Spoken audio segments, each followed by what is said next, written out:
Growing up, my mother would always say, imitation is the most sincere form of flattery. After a few years of law school, I was quick to reply, no, Mom, it's a copyright violation.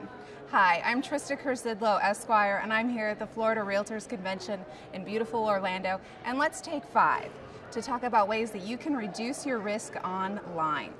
One of the first things we're going to look at is intellectual property, and I have to admit, I am a sucker for a good open house.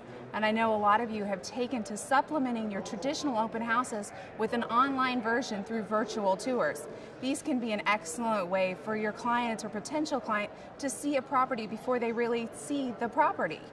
Some of you have taken to adding music as a background. This music can serve as a supplement to show kind of the character of the property, or maybe the character of the neighborhood that it belongs in, or to just differentiate your virtual tour from other virtual tours. Using this as a tool is a good idea as long as we're paying attention to who really owns the music.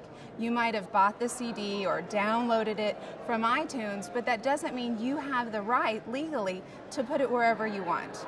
That right belongs to the copyright holder, and there are 2 entities that can help you find that copyright holder and get the proper license. License is simply a legal document or a legal relationship that allows you to use music in a certain way.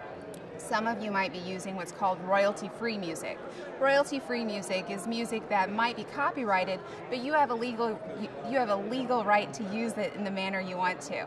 Before you turn to an online site or a service provider for that royalty-free music, I really want you to take a look at the terms of use for that service provider.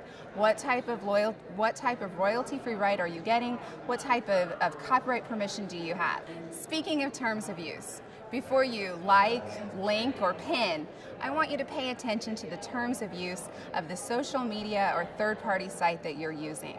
These sites can impact the intellectual property rights of every picture that you load. Let's look at an average listing. If you were to load a listing up to a social media site, you're probably going to include a picture. You are probably the right person to own that picture's copyright, or your client might. By loading it to that third-party site, those terms of use might say that you are granting that site a royalty-free worldwide license. By doing that, you're giving that site permission to use the picture any way they want, thus robbing yourself and your clients of the control that you need over where that picture is going to be used.